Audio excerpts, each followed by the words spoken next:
Hello, and welcome back to Kim Reads as we continue with Pride and Prejudice. Chapter 3 Jane receives an invitation. Marriage and money were the main subjects on Mrs. Bennet's mind. Jane and Elizabeth talked about love. The next sister, Mary, was studious and uninterested in romance, but Kitty and Lydia, the youngest and most empty-headed of the Bennet girls, were already flirting with soldiers of the regiment that was stationed nearby.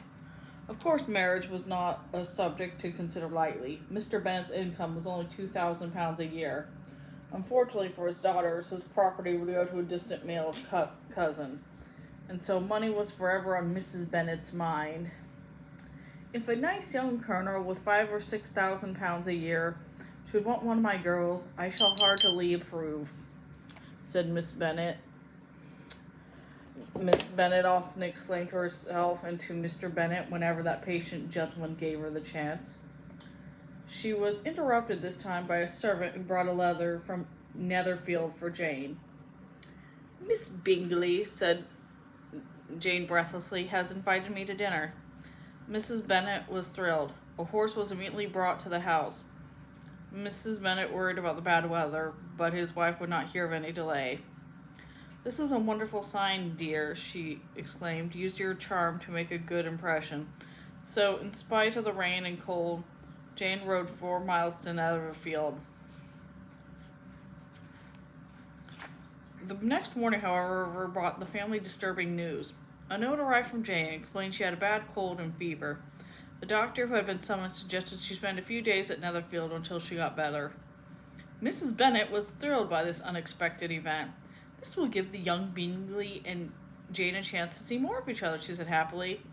I'm worried about Jane. How do we know if she's all right? I will go to Netherfield at once, Elizabeth said. I have no horses to spare, Lizzie, said her father. No matter, said his determined daughter. I shall walk to Netherfield. On her arrival, Elizabeth was shown into the breakfast parlor. Mr. Darcy said very little, but thought to himself how pretty she looked after a long walk. Though Elizabeth was immediately taken to Jane, who was almost too ill to speak to her sister. They had a long visit, and Elizabeth felt she should go, but Jane wanted her to stay. The Bingleys, not wanting to alarm Jane in her serious condition, agreed. A servant was sent to inform the Bennets that both girls were staying at Netherfield until further notice. That night at dinner, Jane's condition was explained to Bingley. His concern for Jane was evident. At the time, he was most kind to Elizabeth, who thought him an ideal match for her beloved sister. After dinner, Elizabeth excused herself and went to Jane's room. Jane Bennet is a very sweet girl, and I wish her well with all my heart, Miss Bingley sighed once Elizabeth was out of earshot, but with such a lowly family connection, I'm afraid there's little chance for her. It doesn't make the girl one jot less wonderful, cried Bingley in the Bennet sisters' defense. But it must lessen their chance of marrying men of consideration in the world, said Darcy. To this, Bingley made no answer. Some time later, Elizabeth rejoined them. The rest of the party decided to play a wild whist, a card game. Elizabeth, too, worried about her sister to concentrate, declined the invitation politely. Miss Bingley, who was catty rather than unfriendly, seized the opportunity to tease Elizabeth. Miss Eliza Bennet, said Miss Bingley, despises cards. She is a great reader and has no pleasure in anything else. I have a pleasure in many things, replied Elizabeth. Darcy, sensing a challenge, turned the conversation to the subject of accomplished women.